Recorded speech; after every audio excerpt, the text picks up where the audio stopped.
और भक्त इस प्रकार से उनको भोजन करा रहा अपने हाथों से। यशोदा जी पता नहीं कैसे निकल पड़ी घर से, देखा बाहर बैठे हुए गर्गाचार्य की गोद में कन्हैया बैठा। अरे इसको मैंने तो कोठरी में बंद कर दिया था, ये आपके पास कैसे आ गया प्रभु? बहुत बड़ी गलती होगी, पता नहीं कैसे आ गया।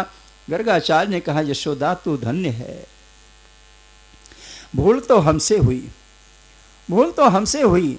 हमने कहा कि बहुन संत नामानी, तुम्हारे बेटे के बहुत सारे नाम है, तान्य हम वेदनो जना, मैं जानता हूं लोग नहीं जानते, लेकिन मैं नहीं जानता।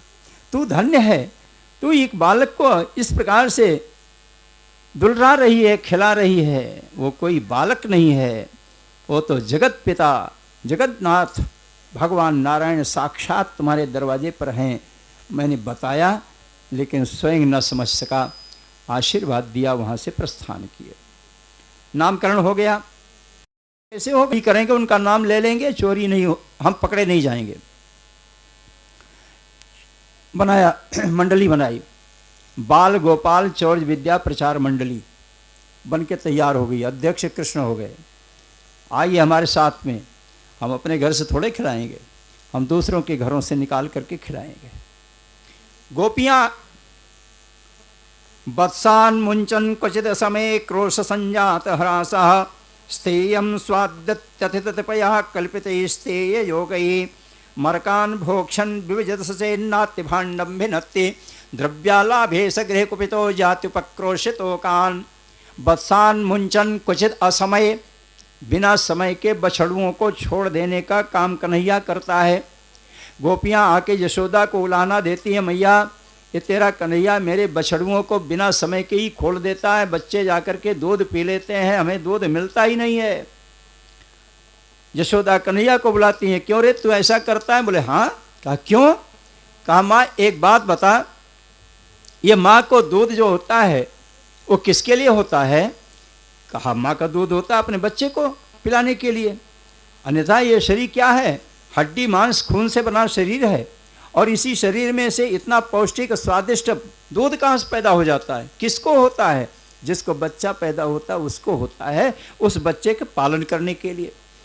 बोले तब तो ये जो गाय के जो दूध होता है वो किसके लिए होता है? कहा वो भी उसके बच्चे के लिए होता है। कहा बस मैया यही तो बात है, ये गोपियाँ सारा दूध खींच लेती हैं गैयों के, और इनके बच्चे दूध पीने नहीं पाते हैं, इसलिए हम बछड़ुओं को खोल देते हैं। आई थी उलाहना देने के लिए, डांट खा करके वापस जाती हैं गोपियाँ। क्यों ऐसा करती हो? तुम्हारे पास दूध की कमी है। अरे पहला अधिकार बच्चों का है, बच्चों को पिलाओ, दूध बहुत होता है, जो बचे उसको निकाल लो अपने काम में, लेकिन पहले बच्चों को पिलाओ। और उस यमपुरी से निकाल करके ले आकर के गुरु के चरणों में समर्पित कर दिया। कहा असमय में काम करने का काम तो मेरा है, बाकी तो सारे लोग समय से करते हैं। एक बात फिर दूसरों के घरों चोरी करता है। गोपियां फिर उलाहना लेके आती हैं, मैया ये कन्हैया हमारे घरों में जाकर के चोरी करता, मक्खन उठा ले आता है। कहा तो मक्खन को तुम ऊपर टांग दिया करो, पाए गए नहीं। अरे भैया वो तो करके मैं देख गई, ऊपर बहुत ऊपर टांग देती हूँ, लेकिन पता नहीं कैसे वहाँ पहुँच जाता है, और नहीं पहुँचता है तो हमारी हांडी को फोड़ देता है, सारा मक्खन गिर जाता है, बेकार हो जाता है। तो कहाँ अंधेरी कोठी में रख दो। ओ वो भी तो मैं करके देख चुकी, अंधेरी कोठी में रख देती हूँ, ये जहाँ वहाँ पहुँचता है तो वहाँ प्रकाश हो जाता है। ईश्वर जहाँ रहेगा वहाँ प्रकाश ही प्रकाश होगा, वहाँ अज्ञानता नहीं आ सकती है। इस प्रकार से वहाँ भी नहीं बच पाता है। कहा तो अपने घर से हटा दो। अरे मैया जिस दिन मैं यह कर दूं उस दिन कहता है कि तुम्हारे घर हम आएंगे नहीं, तुम्हारा घर तो श्मशान है। जिस घर में भगवान के लिए खाने को वस्तु न हो वह घर घर नहीं है। इसीलिए कहा जाता है भोजन बनाओ तो भगवान के लिए, खाने से पहले भगवान को खिलाओ, परमात्मा को खिलाने के बाद स्वयं खाने की बात आती है। और जिस घर में भगवान को नहीं खिलाया जाता है, जिस घर में तुलसी माँ का वृक्ष नहीं है, वो हिंदू का धर्म, उस हिंदू का धर्म कहा ही नहीं जा सकता है, वो भी नहीं चल पा रहा है। चोरी करते हैं। कहते हैं, यशोदा कहती है अच्छा तो फिर पकड़ के ले आओ किसी दिन। अब एक गोपी पकड़ने के लिए तैयार हो गई। कन्हैया को कोई पकड़ नहीं सकता है। पकड़ में तो आता है जब ये स्वयं पकड़वाना चाहता है। गया चोरी करने के लिए, एक गोपी ने पकड़ लिया। आज तो पकड़े गए। यशोदा यही कहती है ना कि चोरी करे तो पकड़ के ले आओ, आज मैं पकड़ के लेके चलती हूँ। पकड़ के लेके चली। थोड़ी दूर जाने के बाद कन्हैया कहा, सखी मेरा हाथ इतने जोर से दर्द कर रहा है तो इसको इतने जोर से पकड़ी है, मेरे हाथ में दर्द हो रहा है। कोई गोपी नहीं जाती है कि कन्हैया को किसी प्रकार का कष्ट हो। हाथ में दर्द हो रहा है तो कहा तो हाथ बदल दे, दूसरा हाथ पकड़ ले। गोपियां घूंघट बड़ा लंबा निकाल के चलती हैं, पीठ भले खुली रहे लेकिन सामने जो है बिल्कुल जमीन तक आंचल होना चाहिए। और वह भी आजकल की साड़ी नहीं, उनकी साड़ी जो हुआ करती थी इतनी मोटी, घूंघट निकाल दिया तो कुछ दिखाई नहीं पड़ेगा। लेके चल रही है, घूंघट निकाल के चल रही है। कन्हैया ने उसके बेटे को इशारा किया, उसी का बेटा आया और हाथ बदलने के नाम पर उसी का हाथ पकड़ा दिया और कन्हैया भाग के अपने घर में जाके चारपाई पर लेट गया। गोपी आई, आवाज लगाई, मैया यशोदा आओ। तू कहा करती थी ना जब चोरी करे तो पकड़ के ले आ, देखो मैं लेकर के आ रही हूँ। यशोदा देखती है कि किसको लेके आ रही है। मेरा बेटा तो यहाँ लेटा हुआ है, चारपाई पर लेटा है, और इस किसको लेके आ रही हैं। बाहर जब निकले तो देखा क्या, उसके हाथ में उसका अपना बेटा।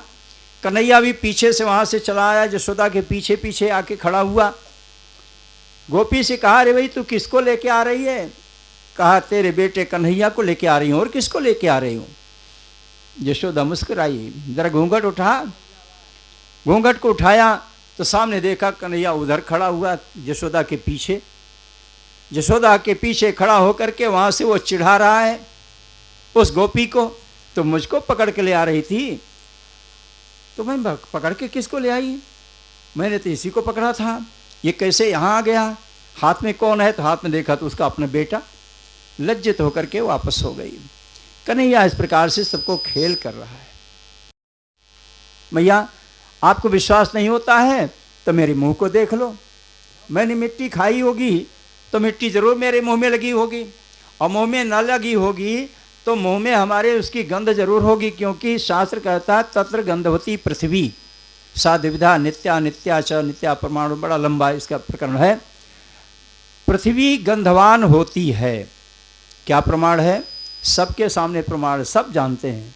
आप जानते हो जेठ का महीना होता है, जब भूमि तप जाती है और उसके ऊपर जब पानी पड़ता है तो बोलो उसमें से गंध निकलती है कि नहीं निकलती है।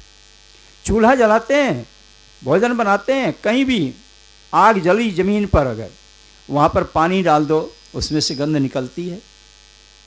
यही सिद्ध करता है पृथ्वी में गंध है। तत्र गंधवती पृथ्वी, पृथ्वी का नाम ही है उसमें गंधवान होना। तो यदि मैं मिट्टी खाया हूँ तो मेरे मुंह में उसकी गंध जरूर होगी। यशोदा ने कहा ये बात तो ठीक कह रहा है। यद देवम तरिव्यादेहि, यदि ऐसी बात है तो खोलो।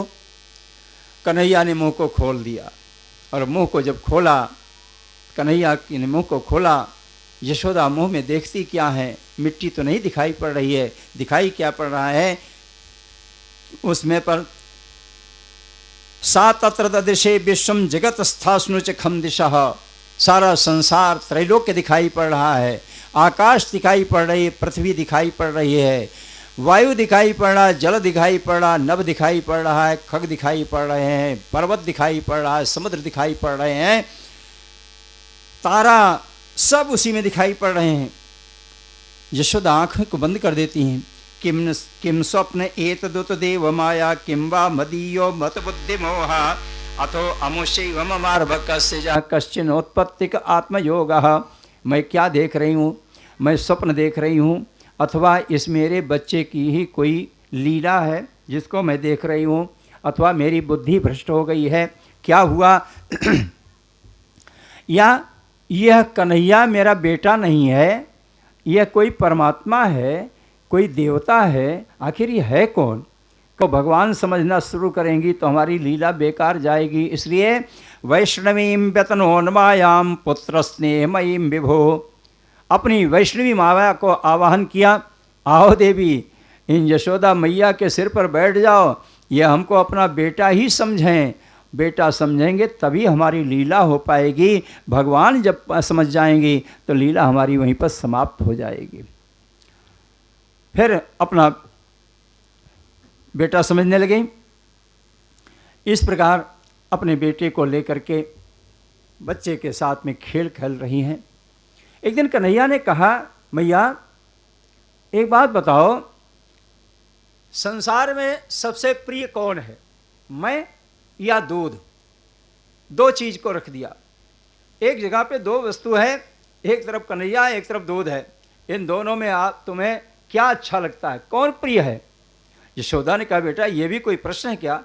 अरे दूध तो हमारे जीवन में हमेशा हमेशा रहा है, और इस अवस्था में तुम हमको मिले हो, तुमसे ज़्यादा प्रिय और कौन दूसरा हो सकता है? यही दिखाना चाह रहे हैं। जरा देखते हैं कि कौन प्रिय है। मुंह से कह रही हो कि मन से कह रही हो? लेकिन हर व्यक्ति मन से नहीं कह पाता है। मुंह से कहना बड़ा आसान है, लेकिन मन से कहना बड़ा कठिन काम है। आज यशोदा के साथ वही हो रहा है। यशोदा एकदा गृहदासीषु यशोदानंदगेनी कर्मांतर नियुक्ता सो निर्ममंथ स्वयं दधि। एक दिन यशोदा स्वयं दही मथने बैठ गई। आज की तरह से दही नहीं मथी जाती थी, रस्सी से दही मथी जाती, मथानी रस्सी से चलाया जाता था। बड़े बड़े बर्तन हुआ करते थे और उन बर्तनों को में मथानी चलाने के लिए रस्सी का प्रयोग करना पड़ता था। आज माता यशोदा स्वयं दही मथने के लिए बैठी हैं, मथानी चला रही हैं। उनका जो वर्णन किया गया है शरीर का, शरीर उनके हाथों में बाहों में पूरी चूड़ियाँ भरी हुई हैं। ये यशोदा से शिक्षा लेने की आवश्यकता है। यशोदा जी की पूरी बाह भरी हुई चूड़ी से। अब आज का जो सभ्य समाज है वो क्या करता है, आज की माताएं क्या करती हैं, जो ज़्यादा सभ्य हैं। यहाँ हमको सब सभ्य नहीं दिखाई पड़ रहे हैं, लेकिन जो बहुत सभ्य होती हैं उनका क्या होता, स्वरूप क्या होता है, सुहाग की चीज़ है ना, इसलिए एक चूड़ी तो होना ही चाहिए। तो एक हाथ में, दाहिने हाथ में एक चूड़ी डाल दिया और बाएं हाथ में एक घड़ी लगा दिया। एक चूड़ी पर्याप्त है सुहाग के लिए। मित्रता होनी चाहिए तो दूध और पानी के समान मित्रता होनी चाहिए। देखो दूध में पानी मिलाते हैं तो पानी रहता क्या, दिखता नहीं पानी, वो पानी भी दूध हो जाता है। और आज के युग में दूध नहीं, पानी ये बिक रहा है दूध के भाव में। जितना भी चाहो उतना पानी मिलाते चले जाओ, दूध दूध ही रहेगा, वो दूध ही रहेगा। हमारे एक मित्र हैं, उनके यहाँ भैंस लगती थी। उनके यहाँ एक अहीर, वो कहा एक कोई व्रत था, कहा भैया थोड़ा सा दूध दे दो। कहा तुम क्या करोगे दूध, तुम्हारे यहाँ दूध की कौन कमी है। कहा बस कसम खाने के लिए दूध चाहिए हमको। यह कहने लायक रहा है, कहाँ इसमें दूध है।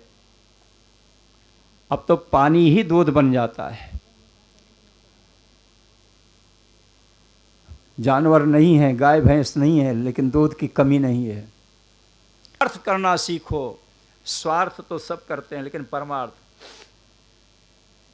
इसीलिए पहले जो प्रार्थना हुआ करती थी,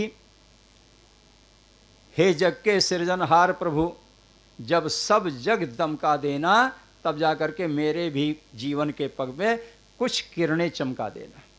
ये पहले की प्रार्थना हुआ करती थी। कहते हैं हम यहाँ बैठे हैं, अभी प्रतिदिन की बात है, प्रतिदिन मैं यह कहता हूँ, आए हैं इनके लिए, इनका काम करने के लिए आए हैं, इनकी भागवत करने के लिए, इनका पाठ करने के लिए आए हैं। खाते ही इनका है, पीते इनका है, सब कुछ इनका करते हैं, लेकिन आशीर्वाद हम सर्वे भवन्तु सुखिनः, सर्वे सन्तु निरामया, सर्वे भद्राणि पश्यन्तु मा कश्चित् दुख भाग भवेत्। कोई भी दुखी ना हो, कोई भी रोग से युक्त ना हो, हम सबको आशीर्वाद देते हैं। यही उपदेश है, दूसरों के लिए काम करना चाहिए। परोपकाराय सताम विभूतया। भगवान सबको बांट करके खाते हैं, बंदरों को बांटते हैं। क्यों? रामावतार में इन बंदरों ने बड़ा सहयोग किया था। रावण जैसे प्रतापी, उसका भी वध करने में इन लोगों का ही हाथ था, सहयोग था। वहाँ कुछ नहीं खिला पाए थे। राम जी ने कहा, भैया जो उपकार हमारे साथ किया है, आप लोगों ने जो सहयोग किया है, उसके बदले में हमारे पास कुछ नहीं आपको देने के लिए, इसके बदले में आगे चल करके हम आपको देंगे। वही राम कृष्ण के रूप में अवतरित हुए तो यहाँ आकर के उन बंदरों को बुलाते हैं और उनको बुला बुला करके मक्खन खिलाते हैं, तिले बांध देते हैं, कुएं में लटका देते हैं। पहले कुआं होता था, कुआं है या नहीं, कहाँ लटकाओगे। यशोदा ने भी कहा ले आओ रस्सी, इसको बांध देते हैं। बहुत नटखट हो गया, रस्सी मंगाई, बांधना शुरू किया, लेकिन वो 2 अंगुल छोटी पड़ गई, बंधा नहीं। और रस्सी ले आओ, फिर भी बंद छोटी, और रस्सी ले आओ छोटी, बंधन में आ ही नहीं रहा है। परमात्मा काहे में बंधता है? मैंने पहले ही कहा है, परमात्मा इस संसार की रस्सी से नहीं बंधता है, वो तो प्रेम की रस्सी से बंधता है। प्रेम करोगे तो परमात्मा बंधन में आ जाएगा। नहीं बंध रहा है। अंत में देखा कन्हैया ने, स्वमातु सिन्न गात्राया विस्रस्र कब्रस्रजा दृष्टा परिश्रमम कृष्णा कृपयासीत स्वबंधने। माता के बाल खुल गए, शरीर में पसीना हो गया, वस्त्र इधर उधर हो गए, तितर बितर हो गए। देखा मेरी माँ थक गई, तो कृपया शीश स्वबंधने, स्वयं कृपा करके बंधन में आ गए। कन्हैया बंध गया, यशोदा चली गई अपने घर। तो कन्हैया वहाँ से धीरे धीरे आगे बढ़ा, घुटने के बल से आगे बढ़ा। रस्सी में बंधा हुआ है, ओखली में बंधा हुआ है, ओखली लिए चल पड़ा। घर के दरवाजे के सामने एक पेड़ है जो जमलार्जुन, अर्जुन का वृक्ष है, जड़ से ही 2 हो गया है जुड़वा। उसी के बीच से कन्हैया उस पार निकल गया, और उस पार जब निकला, जरा से झटका मारा, पेड़ टूट गए। दोनों पेड़ 2 तरफ को गिरे, और उसमें से 2 तेज बाहर निकले, आकाश में जा करके वहाँ उनको प्रणाम करते, भगवान को प्रणाम करते हैं, और उनको प्रणाम करके वहाँ से जाने लगे। ये नारद के श्राप से मणिकोबर यक्ष थे, वो यहाँ पर आकर के विद्वान है, भगवान की प्रतीक्षा कर रहे थे। आज भगवान का आशीर्वाद, भगवान के शरीर का स्पर्श हुआ, दोनों की मुक्ति हुई। चला, छोटा सा बालक है, हिलते डुलते वहाँ से आ रहा है, छोटी सी हथेली है, और रास्ते में वो गिरता जा रहा अनाज। थोड़ा सा अनाज बचा, 4 दाना अनाज बचा, उठा करके दिया, कहा माँ ये लो, और इसके बदले हमको फल दे दो। वो बूढ़ी माँ ने देखा इस बच्चे के भाव को, बड़ी प्रसन्न होती है, कहा बेटा आज तो तू ये सारा का सारा फल ले जा, मुझे यही चाहिए, इतना ही चाहिए, बस इतने से मेरी पूर्ति हो गई, मुझे दे दे। वो अनाज को उठा करके अपनी टोकरी में डाला, सारा फल उठा करके कन्हैया को दिया, और जब वो लेकर के घर गई तो वहाँ जा कर के देखा कि उसकी पूरी टोकरी जो है सोने से भरी पड़ी है। बोलिए श्री कृष्णचंद्र भगवान की। भगवान जिसके ऊपर कृपा करते हैं उसको इस प्रकार से देते हैं। कन्हैया ने फल को लिया, 4 दाना दे करके उसका पूरा जीवन सुधार दिया। भगवान कृष्ण को बुलाती हैं मैया यशोदा, आओ बेटा दूध पियो, कुछ खा लो, कुछ पी जाओ। कन्हैया खेलने में मस्त है, सबको आनंदित कर रहा है।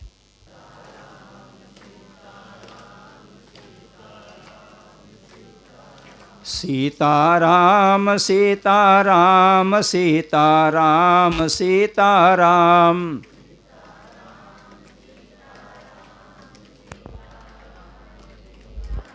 सीताराम सीताराम सीताराम सीताराम।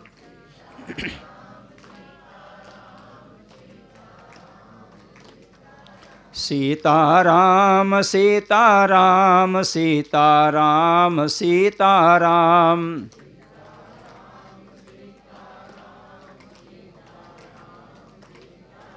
राजा राम राजा राम राजा राम राजा राम। ओम मूर्धानं दिवो अरतिं पृथिव्या वैश्वानरमृत आजातमग्निर्मा कविगुं सम्राज्यवतिथिं जनानामासन्न पात्रजनयन्त देवयितः गुंहविः प्रजननं मे असुदशवीरगुं सर्वगजातचक्षो सूर्यो अजायत श्रोत्राद्वायुष्टकादशमुखादग्निरजायत साज्यं च वर्त संयुक्तं बहिना योजितं मया दीपं गृहाण देवेश त्रैलोक्यविरापहं भक्त्या दीपं प्रयच्छामि देवाय परमात्मने।